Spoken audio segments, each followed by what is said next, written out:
Hey guys, this is Chesney Hawks here. You are watching My Hammers 11 with the one and only Russ.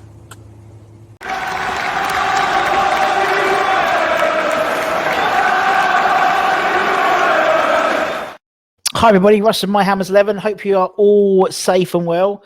For your channel, please consider subscribing, hitting the bell icon to make events when we put new content on. As always, we'd like to thank our lovely channel sponsors on Tuck It. Check them out in the description below. So, another great guest today, Hornchurch Hammer. This is the Hornchurch Hammer. Two Hornchurch boys here today. It's Steve. How are we doing, Steve? I'm very well, Russ. How are you?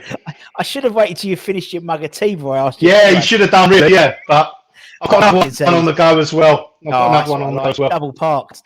Yeah. Someone's in for the long haul today. Anyway, how are you, my friend? How are you? I'm good. I'm well. I'm healthy. My family's well and healthy, so everything's good. Everything's good. That's all that matters at the moment, isn't it? All that matters is That's as long as everyone's healthy, innit? Yeah, totally. Jobs come and go, but it's healthy. Can't keep going. Yeah, go that's back right. To, so, and obviously the Super League is dead, kinda. So, well. It's. I tell you what, it's been a mad 48 hours, and I'd just like to know why certain clubs consider themselves super, Russ. That's all I've got to think. That's all I've got to say about it. There's certain teams that aren't super that have won European Cups in my lifetime. So that's all I think that's a good way of looking at it. Yeah, no, it's a good point. I mean, Super Tottenham Hotspur just managed to beat Southampton today. And they made our work of that. And I think City have just got a man sent off. It's all these super clubs. We've all played Super Chelsea Saturday. So that's right. But I read an interesting blog today from a Tottenham fan, and he said that the only league that Daniel League is really interested in is the Money League. And apparently they're 10th at the moment. And, when the next time it's published, they're going to be higher than 10th. And to be fair, I think that's the only league table that League's really interested in, which is a sad state of affairs. And I can understand why their Arcor supporters would be so upset. Of course. Yeah, I just think, and obviously we've had quite a few, fans from other clubs I've been on a few other shows and spoken to a few, and even the Man City fans and the Man United fans, Liverpool fans, they were just disgusted with everything that happened, and and it's like they were like, just give us points, ban us from Europe, we deserve it. And for them to come out of that, you're going, Jesus, okay, just shows you how much hatred there was for it. I think Russ, what's got to happen is I think all those clubs should be deducted 20 points now. They should have European competition for 3 years, and I think they should have their TV money for 3 years. I think it's got to be that serious. I think it's got to be. They need to feel punished. And I think the main way you can punish them really is points. Points. I think I mean, it's one of those things where there's. We'll wait and see. I mean, we'll see what happens. I think they're on the full team meeting again soon to try and come to some sort of something to. But it's one of those things where you get even the Brighton chairman comes out and Everton chairman comes out, and they both say it's got to be severe, and it's not like a boys' club. It really is the top six their own little club, really, little gentleman's club, and the rest of the 14. And it's, I mean, to be honest. Big Sam came out today in his press conference and actually made a lot of sense. He made a lot of sense and saying, although this is stopped, it's literally on hold. They'll keep doing it. They'll keep doing it. They won't go away. They'll try again. They'll find a different way. They'll find a different way to push this through. And I do think they'll push it through. I do think they'll push it through eventually. Yeah, I think they will. They will. Yeah, you're right. I think they definitely will, and I think it will. But I think it will. I mean, they're sort of doing it now. I've done it. That's what I mean. I said the other day. They've won already because the Champions League's going to have more money in. They've boosted everything up. They got more today. They announced more funding for the Champions League, and they've got the potential spaces for elite clubs that don't qualify already, which is basically the Super League. Really, of course it is. course But it it's is. but with you know where the other side was, it was 50. It was 15 or 12 founders, and then there was going to be 15 founders plus 5 qualified. It's the other way around. So it's like loads of people qualified, but there's going to be 5, like 4 or 5 spots which will be for Man United and Liverpool's if they don't qualify, and that's wrong. And that's the next thing for people to start moaning about, because that's could bite us in the bum. Not this year, but in a few years' time, if we finished, I don't know, like 4th, and Man United finished 5th, and that Man United will have the right to qualify for Europe potentially to Champions League, and that means West Ham will be in the Europa League just because that's potentially how it could fall out. It might not, but that's how it could fall out. And so it's like, well, are we in a better position? I don't know if we are. Do you know what I mean? How far do you want to take this back? Why not put Nottingham Forest in the Super League? Because when I was growing up as a kid, they won the European Cup twice on the bounce, but it was harder to win it. Yeah. There was no second chances when Cloughy was manager of Notts Forest. And I remember one year when they won it, they knocked out Liverpool in the first round. So there was no second chances then. Nah. Are you going to put them in the Super League? Because they've got a better history in the European Cup than Tottenham and Arsenal have got. Totally, it's totally true. I mean, you look at Huddersfield. Huddersfield and Villa, United. Leeds. I mean, Villa. They've all won European trophies, and it's just, I just don't know what's going on in the world sometimes at the moment. Obviously we know football. Runs the world, and money runs the world for football. But it's just frustrating when particularly for us at the moment, because obviously we're having such a good season. And I've said it before, it's taken West Ham to break into the top 4 to basically collapse European football, and that's what's happened. It's like the chance, like West Ham and Leicester are going to be potentially in the Champions League. I don't think both of us will, but one of us will be in the Champions League, and they've taken their ball and gone home with it. That's what it seems to me. I think Leicester City winning the league in 2016 was such a beautiful thing.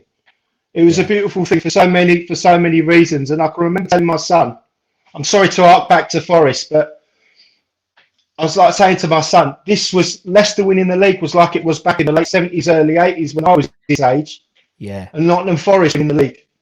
It was like that, and it was such a wonderful thing to see, because the whole country wanted Leicester to win the league, because the whole country gravitates towards the underdog anyway. Yeah. That's the way the British are. So it was such a great thing. It was such a great thing. Yeah. And to not sort of dampen anything. Obviously, we're having a cracking season. We are having a cracking season, and hopefully, because it's all not been and gone, but hopefully because it sort of died a death in the space of 48 hours. I hope it doesn't sort of cast any shadow on what a great season we're having, because I don't want, because we should, and the fact is, on Saturday we could easily beat Chelsea. Chelsea aren't that much at the moment. They're not playing well, and we're equal on points with Chelsea, and we could go, because I think Leicester got the what's the name? Leicester got the semi-final, isn't it, on Saturday? And that's no, they've played that. They play on Monday night. They play on Monday night. They've got Crystal Palace Monday. Yeah, they're playing on. So we could be 3rd on Saturday night. We could be. I just think our lack of squad depth's going to catch up with us. Yeah. Whatever happened this season, Russ, if they don't get European football, it would be a disappointment. But I think the most important thing is that we as supporters can connect with our team again. Yeah. And we can be proud of how they've played every week. We can be proud of how they've conducted. We can be proud of the way our manager has spoken to us via his press conferences every week. And I've just felt, especially this last year, I can't get to the games. All of us can't get to the games. But I've really felt that connection back with my team again. Yes. Not so much the club, but my team. Yeah. And I haven't had that connection for a long, long time. And whatever happens, I'm very, really, really proud of them this year. I think they've done their best. I think they've been a really good example. I really do. And that's a great way of explaining it. I think this has been like a hard reset for the team and the supporters. Do you know what I mean? It's obviously it's a horrible thing, the pandemic, but everything that's gone in the world. But from a West Ham purely West Ham selfish perspective, it was a bit toxic, and I think not having the fans there helped the team sort of grow into themselves. this new team, which maybe the fans wouldn't have given them an opportunity to do, because we expect, and obviously the Newcastle game, first game of the season, was really shit, and there was a lot of negativity, and so that helped. I think that helped the club, and that helped the team rather. And now it's different. Now we're both gagging to see each other again. It's like when you've been it's like when you go on holiday, you put your dog in a kennel, and and you come back and the dog is literally chomping at the bits. How we are. We can't wait to get back and just start that relationship again. You know what I mean? I think, and you're right. There's a real togetherness in the team, an old school togetherness. A togetherness which we haven't had for a long time. Arguably, wow, I can't really remember the last time. Maybe even preceding the Big Sam era, because obviously Big Sam, that was a unit who were doing a job. Yeah, it was a job, and the team did a job. It was built. But I mean, this is the most excited I've been for a West Ham team for many years, because it's just we just don't seem to know when to die. You know what I mean? It's like it's like even when a few times this season when we've gone one down very early on, I've never it off. I've never felt. I mean, there's been previous West Ham teams when we've gone a goal down, and you know that we're not going to come back. But this year, you sit there, you watch it, we go a goal down. It's like, okay, it's time. You've got to trust in the team. There's enough leaders in that team to get ourselves out of situations, and they've been a credit to themselves, and they've been a credit to us by the way they've conducted themselves. They've been truly magnificent. Yeah. No, Champions League's a dream. Champions League's a dream. European football's a dream. But we've got our team back, and I think that's more important than anything. Exactly. And I think if Europe is just the icing on the cake.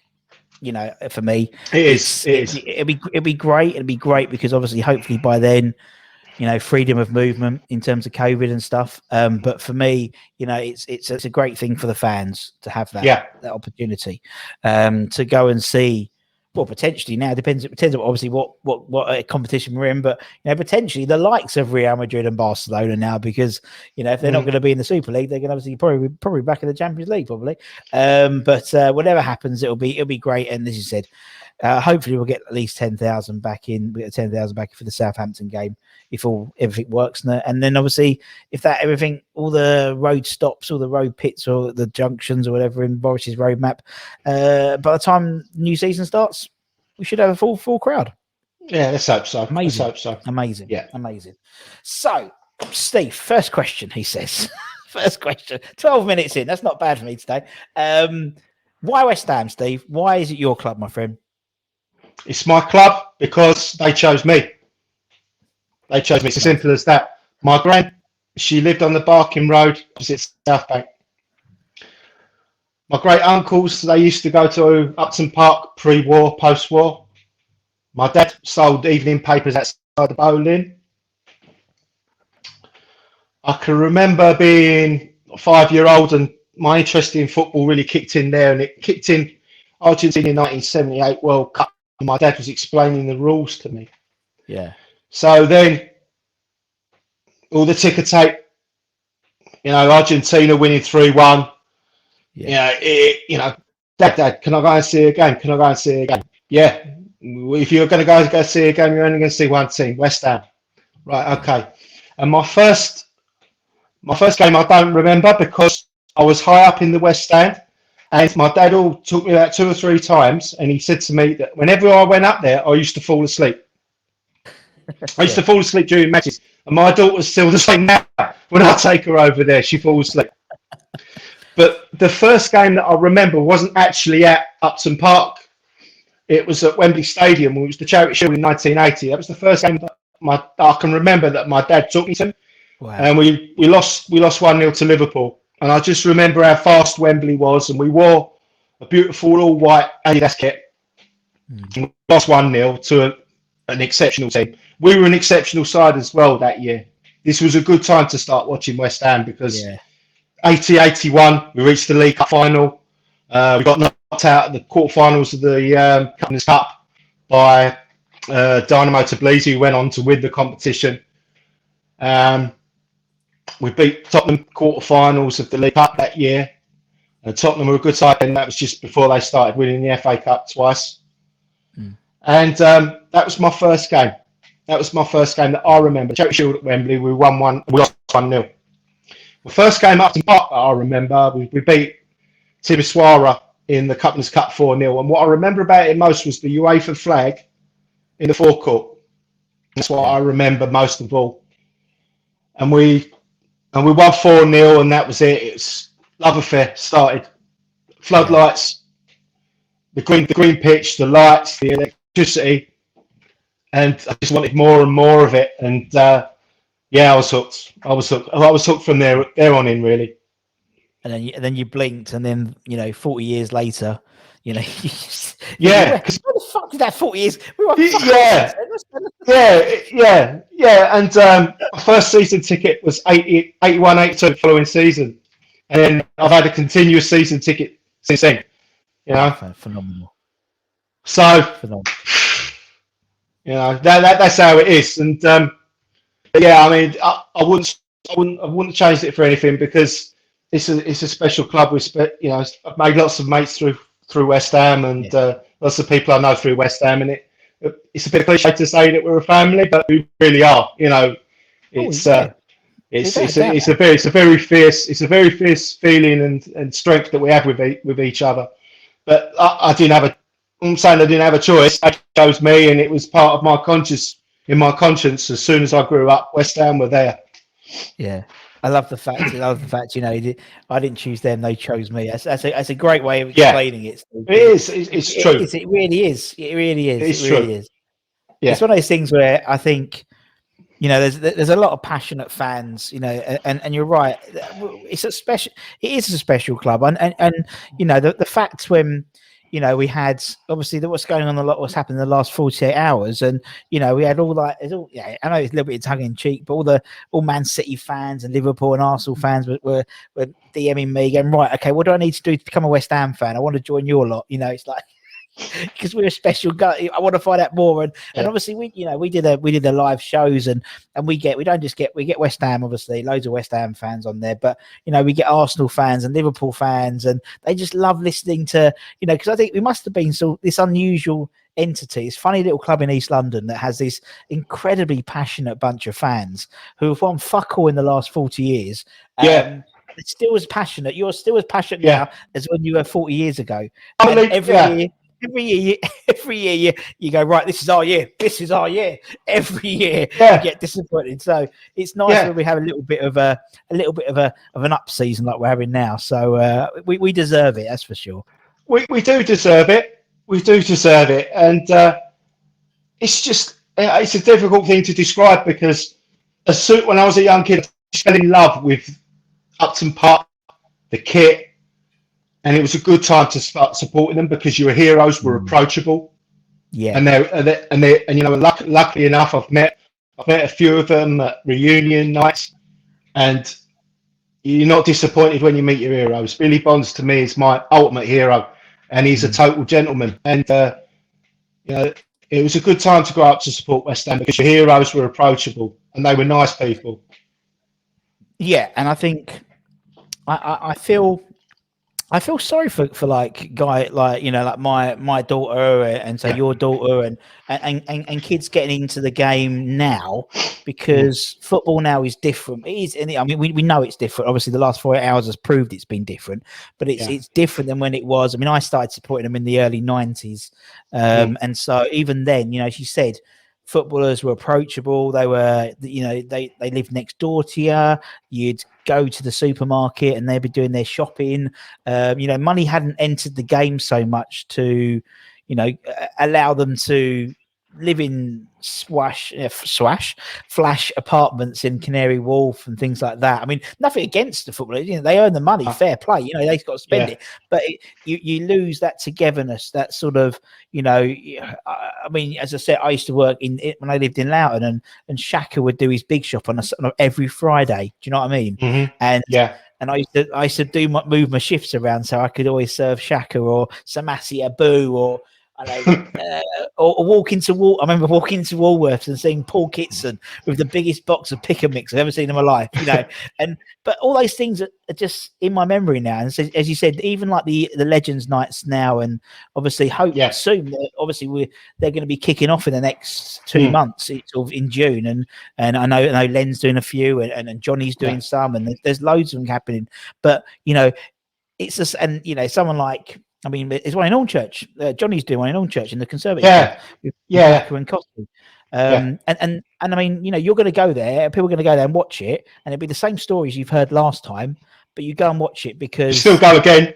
Yeah, exactly. But, same stories, but you go again because it's the way it's interesting what you touched on. I can tell you a story. When I was a kid, 6 weeks holidays. Virtually every Thursday, I would go to Chadwell Heath and I would get every handbook and programme signed by the team. Brilliant. And John Locke, it was kind of like an unwritten rule that you could turn up every Thursday to watch the boys train. And John Lowell would never ever turn you away. And he would sometimes, if you're sitting on the grass and you was watching the team train, he would come up to you, ask how you are, and he would always say, do your best at school. You probably won't make it as a professional footballer. That's probably your dream. He said to me one day, I'll never forget it. He said, do your best at school. And John Lyle understood that the fans were an important part of the club. Yeah. And he would go out of his way to talk to the young kids that would just watch training and get as many autographs as they could. And no autograph was ever turned down. It was a truly great time to watch West Ham. It really, really was, because your heroes were approachable. And I think John Lyle understood that. He understood what the club meant to people. No, so true. Although ironically, it was funny the other day. I don't know if you saw. Big old Duncan Ferguson did like a thing on. I saw that. Retweet on Twitter, and it's the same thing about a kid slacking off at school. He's like, "Hey, what are you doing? Come on, And we'll come for something to eat, and I'll come over." And that's what I mean. That's a little bit like how it used to be, and exactly. And it was lovely, and the fact that it got shared by so many people shows that that's how it should be. That is how it should be. Of course it should. Of course it should. And there's little things. There's someone put up a video today of a young girl opening it was a package, and it was a signed shirt from Virgil van Dijk, and she didn't know it was signed, and she videoed it, and just the joy in her face, and that's what football's about. That is what football. Of course it is. And it's a piece of material with a bit of Sharpie on the back, but just to some people, but to her, she's going to treasure that for the rest of her life. And as you said, you're going to treasure those memories of you talking with John Lyle coming over and saying, do well at school, I'm staying there, man. And that's what it's all about. It doesn't matter what league you're in, what cup you're playing for. It's about those memories. As you said, you'll always have those memories, and you'll have those memories with your daughter. As you said, you'll carry on laughing about the fact that she falls asleep at the games the same as you did when you was a kid. And that's all that matters. God, we're getting emotional, aren't we? Jesus. Anyway, it just means a lot. It just means a lot.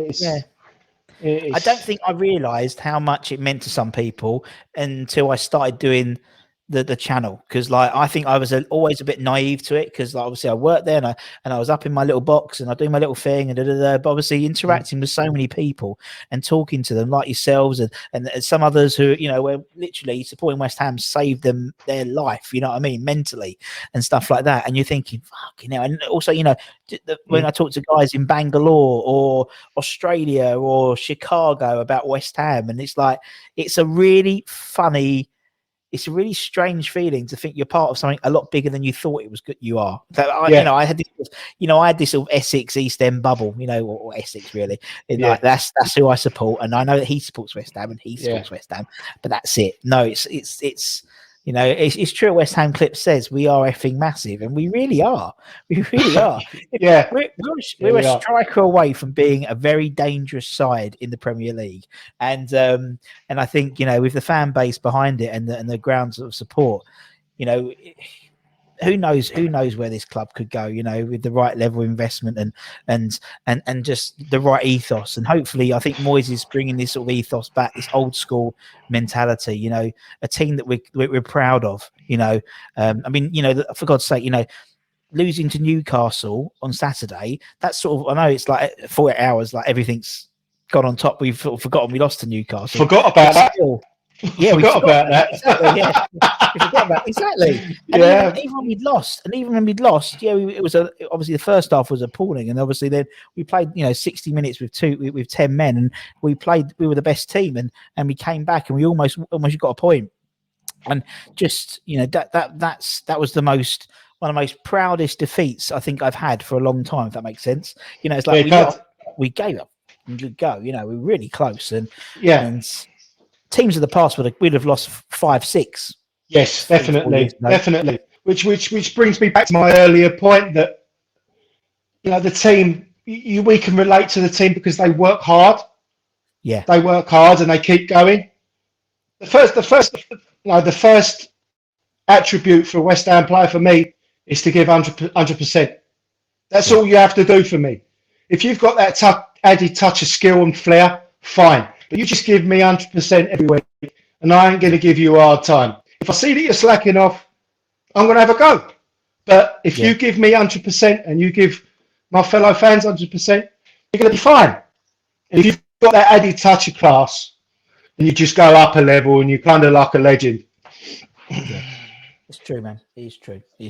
Speaking of legends and teams, as I said, we the whole point of this thing is to do this sort of Hammers 11. So the idea is we put together, and it's your 11. You put together, and obviously, technically, from the 80s onward, it will be. You haven't got a bad team, to be honest, to pick from a bunch of players. So we'll try and see what we can do. So what we do is we start off we try to do a position at a time, Steve. So we'll start off in goal. So, and as I said, you can pick based on whatever criteria you want. The only rule is you have to be alive to see them play, and that's it. Right. So obviously that curtails some players from the selection, but not too many for you, I imagine. Right? Okay, let's start between the sticks. Phil Parks. Phil Parks. Phil Parks. Phil Parks. Sorry, Russ. Phil Parks. Don't worry. Come straight in. I mean, it's Ludo is Ludo's close second. Phil Parks, because when Phil came into the club, he was the world record transfer fee for a goalkeeper. He just gave you that assurance. That bit of reliability. Reliability between a very good back four, but for me, Parksy all day long. Yeah. All day long. Yeah. Top man. And I can obviously I never saw Phil play, but obviously live, and that's again why I like doing these shows, because I've learned so much about the eras before I started supporting West Ham, and obviously Phil Parks, and obviously we've had Marie, we've had his daughter on. We're going to be interviewing Phil soon as well, which is great, and I'm obviously honoured to chat to him about his time at West Ham. But you learn so much about, as you said, like little anecdotes, as you said, like how much you the fact is I didn't finish the sentence straight with Phil Parks, so it's like Parksy, that's what I like. Ludo again, a fantastic goalkeeper, because Ludo, when we went up in 1991, 92, 93, there were games where he was fantastic. I can remember away games, he'd save everything. I mean, there was one game at Portsmouth where he had an absolute blinder, and we were struggling to score, but Trevor Morley popped up, got the winner. But it was all down to Ludo having that great game. Yeah, he was a fantastic goalkeeper, but for me, it's got to be Phil. Yeah, fair enough. Right, we'll put Phil in. Okay, let's go left on the left back. Who we have left back? We'll play left back. Left back, only one choice, Julian. Yeah. Hey, Julian, by an absolute mile. There was a period when we was in the late 90s, sort of like mid to late 90s. Best left back in the country. Yeah, bar none. Absolute bar none. But unfortunately, he spoke his mind. Well, he wouldn't say unfortunately, but he spoke his mind. He told the FA what he thought. When they said to him, "Oh, you've got to grow your hair. If you grow your hair, you play for England." It was 10 times the left back Stuart Pearce was. 10 times. Yeah. And I rarely missed a game. I rarely missed a game in the 90s. He had a fantastic left foot. He had everything. He had everything from left back. He could score goals. He could score goals in open play. He had a tremendous left foot, and with that left foot, he could drive a ball. He could also play a cultured pass. He could play people in. Strong, fantastic footballer, and he was committed. And he played like how we would play. He played like the man on the terrace would play, and that's why he was loved because we could relate to him. Yeah, very true. And you're right. And you're right. He and it was funny because obviously when I interviewed him, I said, "Oh, you scored the first ever goal I saw at West Ham," and it was the first ever West Ham goal. The opposition scored first, but I said against Oxford United. He went, "I scored 2 then, Russ. I know you scored 2, but I'm saying you scored the first one." You know, All right. but, yeah, it was like it was he was and having the ability to orchestrate a crowd and a game from left back, not necessarily a central defender or a centre back or a centre mid, from a left position was he was an absolute one-off. Rusty could run a game from left back. Yeah. He was that good. He could run a game from left back. He could dictate a game from left back. Not many left backs could do that. He could. No. Absolute iconic player for West Ham. I mean, if you didn't support West Ham, he's a thug. He stepped on this guy's head. He got sent off every other week. Doesn't matter to me. Doesn't matter to me. That man was a fantastic footballer. He was committed. He was strong, and he played with his heart on his sleeve, and we loved that. Fantastic footballer. Exactly. Yeah, exactly. You're right. We loved him, and he loved us. You know what I mean? He did. Oh yeah. And it's so true the way he obviously he came on the show. He's an absolute gent and spoke so obviously his love of the club and stuff, and we know he loves the club, and the club love him. So it's he's brilliant man. Right, okay, we'll put Julian on the left. Let's go right back. Who's gonna be a right back then, man? I'm gonna go with Frank Lampard. Nice. I'm gonna go with Frank Lampard because the reason why I'm gonna go with Frank is if this team. All right, Julian could get sent off. Let's be honest. You could have Frank to fill in at left back. He could play left hand side. And what I admired about Frank Lampard is that he was 2-footed, so he could play on either side. And the amount of games that he played for us is worthy of respect. And he gets in at right back. Again, it was a tough choice because I could have put Ray Stewart in there, could have put Tim Breaker in there, but I've gone with Frank. Frank was a very, very good player. Yeah, no, you're right, man. I think and again, we did a show about Frank the other day, like an appreciation night, because I think he always gets left out. He does. And considering he's played, God knows, like he's the second highest games for West Ham history ever. Yeah. Obviously Billion and him, and you wouldn't like for a youngster. So if you ask your daughter, she'd know Bobby Moore, she'd know Trevor Brooking, Billy Bonds, and Jeff Hurst, and then she'd get about maybe 5 or 6, and then maybe Frank Lampard might come into the conversation. And that's a travesty, I think. An absolute travesty. It's a travesty because whatever the rights and wrongs of his boys' move to Chelsea and the fallout of that, you should never forget that Frank Lampard was a fantastic servant to West Ham, and he made himself into a left back from what I've read from his training at Chadwell Heath, from doing lots of after hours training, lots of sprints. He made himself into a left back. He can also play right side. So for that versatility, if we had a problem left hand side, Frank could play there. But that's why I'm going for Frank. Yeah, no, you're right, man. You're totally right. And it's nice to see him and Julian, because usually, as you said, it's usually him or Julian at left back for certain. Yeah. It's nice. It's a clever idea to put both of them. Obviously, if this team played in a VAR world, I don't think half of them would play, but it doesn't matter. No, they wouldn't. Right. Who's your first centre half there, my friend? First centre half is Steve Potts. Nice. Good old Potts. Steve Potts. Potts is massively underrated outside the West Ham circle. Yeah. We didn't underrate him. When he moved to centre half, it was the making of Steve. He was a fantastic player, wonderful player, so quick. I can remember Ian Wright saying he was the toughest player, one of his toughest opponents, and this is when Wrighty was on fire for Arsenal in the early to mid '90s. Potts was a fantastic player, wonderful player, so quick, could read the game so well. So again, amount of appearances that he put in for the club, and I've been supporting the club for 40 years, and I'm big on players being loyal to the club. So again, that's the reason for me that I put Steve in there. Yeah, definitely. And you're right, man. You're totally right. For me, it's like he was, he was obviously 6 inches from being an England regular. Do you know what I mean?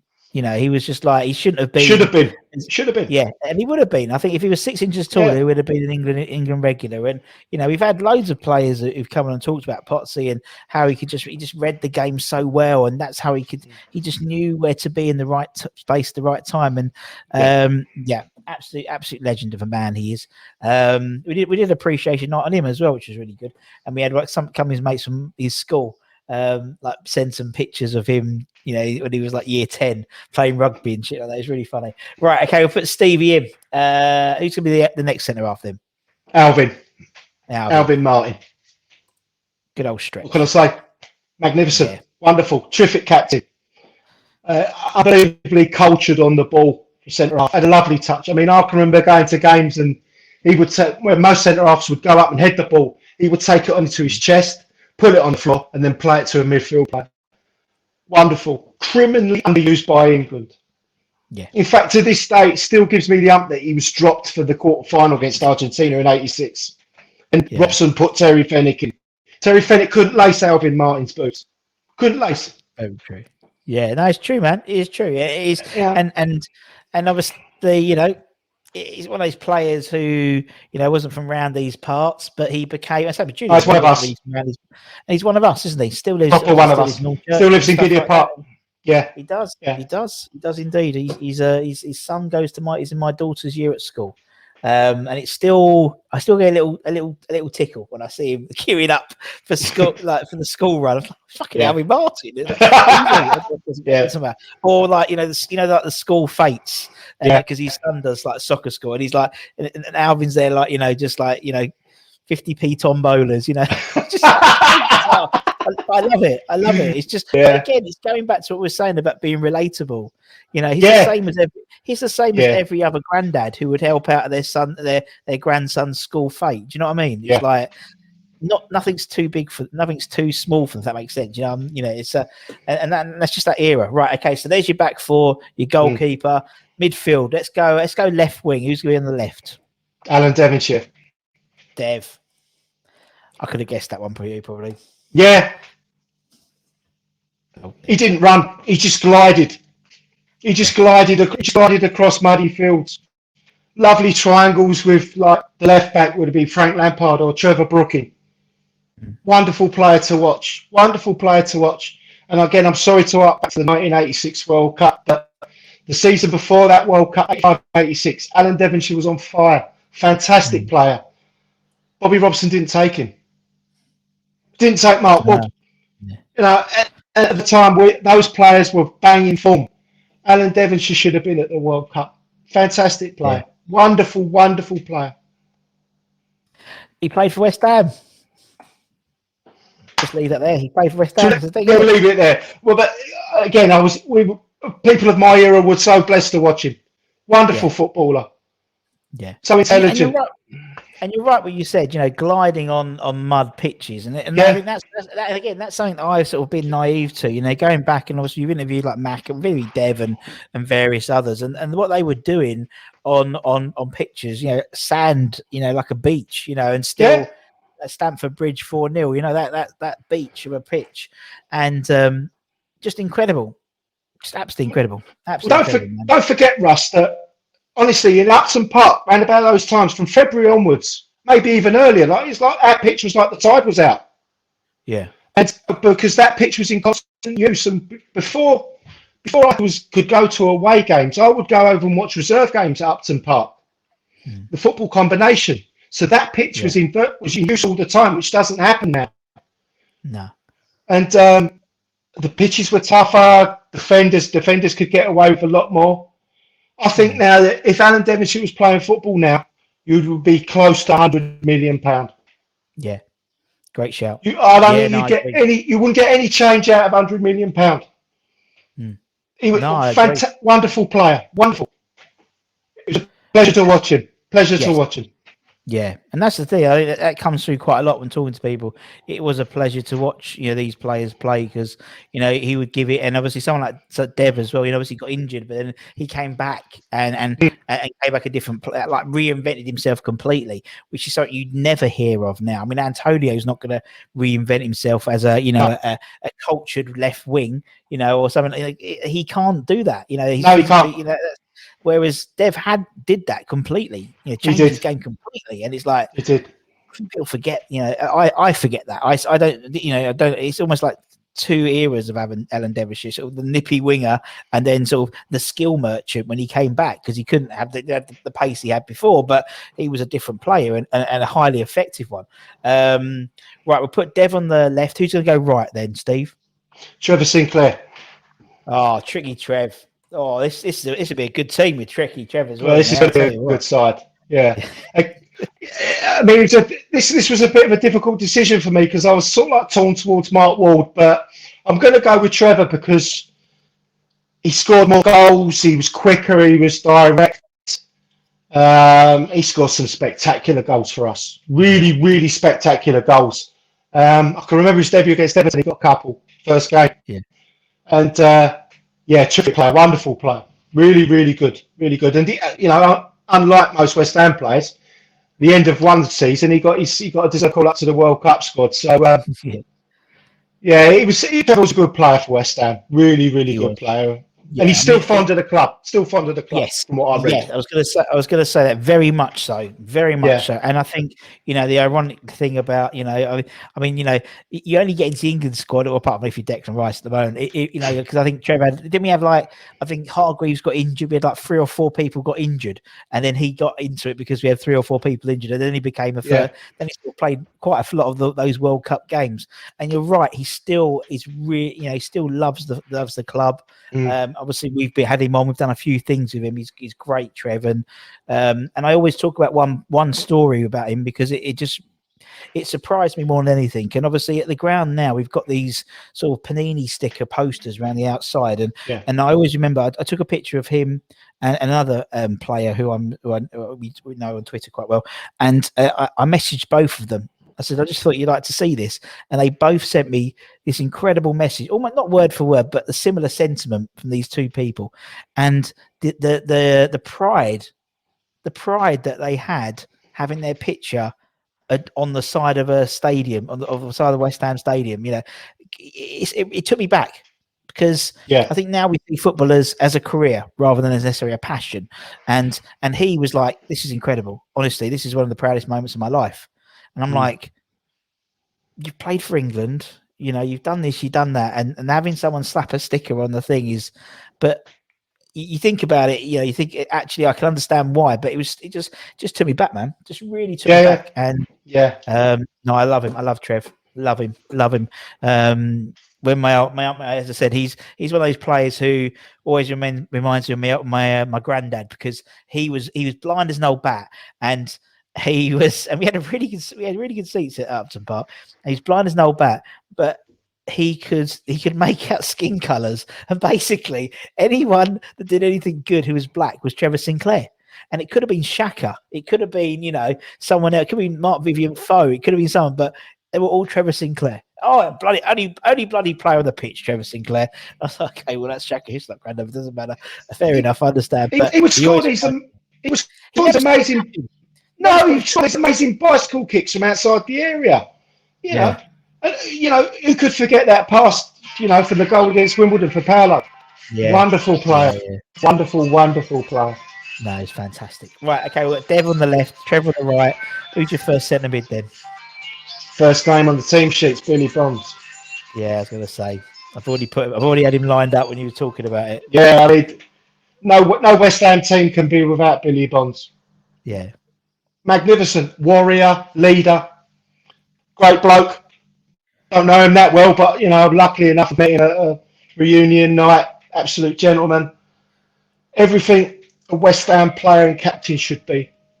Again, a man on the terrace could relate to Billy Bonds. Wonderful player. Wonderful player. It's that relatability as well, isn't it? As well. Yeah, very much so. And the fact also, obviously, when we, it was last season, wasn't it? Was it last season? Yeah, last season when we obviously dedicated the stand to him, and seeing him so emotional made him even more relatable, because it was like he never showed emotion when he was playing. He was No. really. No. And then he was like, it was just gushing out of him, and I was like, geez, this is like how much it means to him. My seat's in the east stand over there, and when Billy came towards us, it was an emotional moment. The people around me were in tears, and you could see that it really meant a lot to Bill when he came over to us and thanked us for our support. And it was kind of we thanked him. It was a lovely moment. It was really, really good. It was one of the most positive things that I think our club's done in a long time in naming the stand after Bill. Yeah, it was a long time coming, weren't it? Long time. It was. Yeah, it was. But they did good eventually. Yeah, we got there eventually. You know what I mean? Got there eventually. No, I totally agree, my friend. Right, okay. So we'll put Billy in. Who's he going to part? I reckon I know you're going to put. Who's going to partner him? I'm just going to type in Jonathan Spector now. It's going to be no surprise. It's going to be Sir Trev, isn't it? It's got to be. Yeah. Can be nobody else. Can be nobody else. Again, like Dev, he just floated. He just glided across the pitch. Wonderful servant to the club. Great ambassador. Magnificent footballer. What is to say, really? I mean, he's just a fantastic footballer, and could pick a pass out. I can remember him scoring a good few long-range goals. And it's just different class. Yeah. And again, as you said, he's not blessed with pace, but he didn't need it, I've obviously a lot of people say about Sir Trev is, his first touch wasn't a touch. It would just let the ball go across him, and that was his first touch. And having so many people say that, I had to go back and watch it a lot, and it's so true. That's literally what he did. His first touch wasn't a touch; it was just moving the ball. The ball just literally fell to him, and it was just amazing. His first move was in his head. His first move was in his head, Trevor. Yeah. He knew what he was going to do with the ball before he even got it. Yeah, he knew. He had that picture in his mind. And that's you can't teach that. Can you? No, you just can't teach that. That was always going to happen with him, and a fantastic man as well. Fantastic man. Yeah, he is. Again, guy you could walk in and although he's Sir Trevor Brooking, you'd sit there and you have a chat with him, and it'd be like just another bloke in a pub. That type of. I used to work with a guy who's a member of Any Old Irons, and Trev met them all. I think it was down the East End Working Man's Club. And Trev had time for everybody. And he said it was one of the most enjoyable afternoons he ever had. It was wonderful, he was telling me. And he's just a gentleman and a legend, Trev. Yeah, really is. Right, okay, that's right. Up front, first striker. Split striker, this. I'm going to go with Paolo Di Canio. Oh. I had thought a certain pairing may come up, but I forgot about Di Canio. I'd like David James. I mean, we interviewed David James. He forgot about Paolo Di Canio as well. But yeah, Paolo. I mean, Paolo's Paolo, isn't he? Unbelievable. Understood the club. Understood us. Even though that he comes from Rome, he got us. He understood us. He understood what we were about. Yeah. Lots of happy memories watching Paolo Di Canio play for West Ham. Not so much the goal against Wimbledon or the goal at Old Trafford. My favourite memory was the two against Arsenal when he took on their old back four from the halfway line and scored the first goal. And the second one, he's taken the ball inside Adams and Keown and just put it in the top corner. And I remember being behind the goal that day. Yeah. And everybody went nuts because Arsenal at the time were an exceptional side. Really, really good side. And to beat them was a massive thing for us. It was a huge thing. Because it doesn't happen very often. And with his shorts on backwards as well. He did. I remember that. I remember watching it. When I came home that night, and he did have his shorts on back to front, but he got the ball on the halfway line, and there was no way that he was going to be denied. It's a wonderful player. Wonderful player.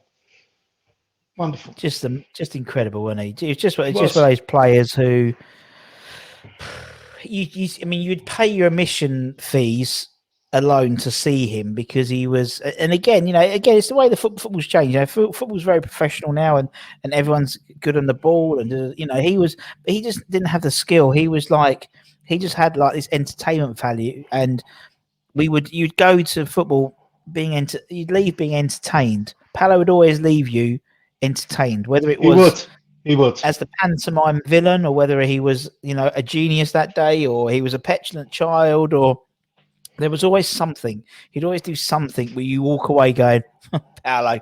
Yeah. Well, the Bradford game when he wanted to go off. Do you remember that? Yeah. He wanted to go off with 4-2 down. He wanted to go off, and Redknapp says, "No, you're staying on." I think we saw every range of emotion watching Paolo Di Canio at West Ham. We went through every range of emotion. We saw every range of emotion with him. But he was an incredibly professional player, great athlete, and he was, he was nothing but. I think he was mostly a positive influence at West Ham. You don't play for Juventus and AC Milan by not being a professional, and I do think he was a wonderful player, wonderful. Yeah, and he was, and so we've had lots of players who played with him, and some of them who maybe were in slightly more old school, and then Paolo came in, and he was like one of the first ones who would be there and looking after himself with nutrition and and this and that and this and that. And obviously we've had a lot of the youth team players who were around that time, that 99 era, and they said the same thing. He was like obviously completely polar opposites from Razor, for example, who but they were in the same team, so they had these conflicting styles. He said, but as a youngster, we had Richie Garcia on the other day, and as a youngster, he said it was great because I had Paolo here, and then I had Razor for the lot, and then Monks, and I had Sinclair, and we had this really weird cacophony of different styles and flavors, and Paolo brought that sort of. That obviously that was around the time when Wenger was like bringing in, no ketchup and stuff, all the nutrition and stuff, and it was sort of the start of the modern game, so to speak. But Paolo was just phenomenal, and obviously, and I think there's a part of one of the reasons why I think Paolo took to us, particularly after he left as well, why he's still very much a cult hero, is we gave him the opportunity to resurrect his career really, because he was on the scrap heap. Sheffield United on Wednesday, and so coming to West, Harry had a punt on him, and we've had people who we've had Harry on, and we've had a few of his mates on who said, when he said he was going to sign Paolo, they were like, "What the f are you doing? This guy is toxic," you know what I mean? And he then became in those years afterwards, he put him in that same bracket as if you listed your top Premier League foreign imports, you would have the Schmeichels, Henrys, Bergkamps, Zolas, Canios. He would be in that echelon. He's in that bracket. He's in that bracket. Yeah, exactly. Yeah. He's in that bracket. Yeah, totally. Redknapp liked an entertainer. He liked to be. I think when he managed West Ham, I think he liked to be entertained himself. Yeah. So I think 1.4, 1.6 million, something like that. Yeah. I mean, it's got to be one of the best transfers we've ever done. Well, you've got a couple of them there. You got Dev for $5,000 as well. Well, Devonshire was the best one. Devonshire was the best one, hands down. Trevor Sinclair was a couple of million, and he had Dowie and Keith Roden, wasn't it? Right. Okay. So we'll put Di Canio. Who's he going to partner up from? Interesting. I'll be interested in this choice now. As I said, I'm going to play. I think going to have Paolo just playing behind this man, but I'm going to go with Frank McAvenny. Nice. Yeah. I'm going to go with Frank because when you're growing up watching West Ham as a teenager, Frank was everything that you wanted to be. Yeah. I can't stress this enough. He had the women. Yeah. He had the lifestyle. But the thing with Frank is that he worked hard for West Ham. Yeah. He was closing down people and pressing from the front before it even became fashionable. Mm-hmm. And even though Frank left us to go to Celtic, he came back. And he was just when he joined the club, it was such an exciting. He was kind of like a catalyst for that team that finished third. He was so exciting to watch because when you knew that he was up top with TC, you knew that we was going to score, and we had a very, very good chance of winning. He was so quick, he was aggressive. He didn't care. He didn't care. He didn't care for reputations. He went into that league and he just did it. Everybody just took them all on, and that's why I'll go with Frank. It's a personal choice. Again, he's one of my heroes, Frank, and a terrific player, wonderful player, and again another wonderful man. Do you know what I mean? He's just he's approachable, man. Yeah, I've got a story about him. Funny enough, go for it. I was with my wife and we was going to Spain, spending a week in Spain, and Frank was on the same flight as us. He was to Benidorm, to Alicante. He was going to Benidorm for a Celtic supporters convention. And I had a West Ham cap on at the time, and I'm at Euron and minding my own business, doing what you do. And Frank's there, and he's like, "Blimey, my name's Frank McAvenny." I went, "Yeah, all right, big man." But yeah, signed my passport, and that was it. You know, he was with Alan McKnight. Yeah, he was with Alan McKnight. He was doing a Celtic supporters convention. Oh, A very approachable man, Frank. Nice guy. Yeah, no, he is. He's a lovely man, and I mean, he's, you know, and obviously, when people say, "Oh, could you do this? Could you get Frank to do this?" And you know, they ask me to do it, and I'm sometimes a bit, but honestly, Frank, like, you know, I said to, "Oh, can you do a little message to the 5 minutes?" Get a video straight away. You know what I mean? It's like honestly, he's a top guy, top guy, and again, approachable. You know, when he's not on the golf course, he's always playing fucking golf. Literally, that's the one thing I've realised about doing this show is they. You know, I thought it was a joke that footballers all play golf. No, they literally always play golf. I mean, when we tried to interview Macca, I must have had about 15 phone calls with him finding out where he was always either going to the golf, on the golf course, or coming back from the golf course. It seemed to be that little journey all the time. And then we had Johnny Artson on, and then John goes, "Oh, I'm playing golf with Macca tomorrow." I said, "Oh, tell him, I'm interviewing him next week." And, it's just funny, really, really funny. But anyway, let's see the team. Let me share the screen. Where is it? There we go. God, we wouldn't have to worry about any big six with that team. No, not at all. In their pomp. We'll very much so. We'll turn VAR off for that defence. Don't worry. We'll make sure. yeah. That would be good. Yeah, that would be good. Steve, man, it's been a lovely chatting to you. An hour almost has flown by. It really has. Thank you very much, man. I've had a really good time. Thanks for having me. Thanks for your channel. It's always entertaining. It's something I enjoy very much. Good, man. Absolute pleasure. And obviously, thanks everyone for watching. Like, share, subscribe, all that stuff. And from Stealth and from Steve, take care, everyone. Stay safe. Wash those hands. Get those jabs when you get your appointments. We'll get home. We'll get to London Stadium quicker. Come on, you Irons, and we'll see you again very, very soon. Take care. See you later. Bye. Much love.